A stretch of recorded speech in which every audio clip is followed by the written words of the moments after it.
cris de la terre. Les fêtes religieuses ont des traditions qui résistent au temps. Les célébrations de Pâques ont connu une fréquentation en hausse et cette année une forte augmentation des baptêmes d'adultes, largement soulignée par les médias, et c'est tant mieux. C'est autour de la table aussi que les traditions persistent, avec la convivialité d'un repas préparé avec soin et partagé en famille. Des mets sont mis à l'honneur, et si la dinde est au cœur des fêtes de Noël, le veau à Pentecôte, c'est l'agneau qui est invité sur les tables à Pâques. Il y a une symbolique plus forte que toute autre, en référence à l'agneau pascal, à Abraham, récompensé pour sa fidélité au Seigneur avec le sacrifice de l'agneau et non de son fils.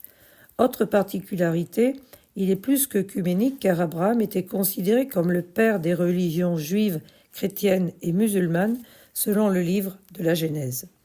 Il en découle une célébration avec l'agneau par toutes les religions.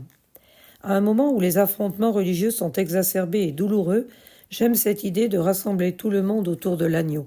C'est une unité fraternelle qui devrait inspirer autant que la colombe de la paix.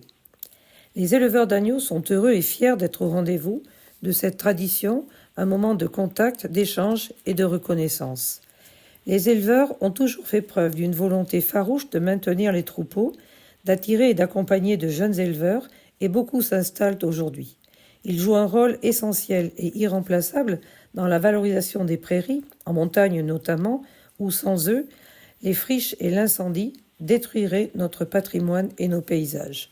Ils connaissent la valeur du travail quotidien auprès des animaux, mais aussi les plaisirs et les aléas du travail avec le vivant, y compris le loup, qui contrarie parfois leur passion.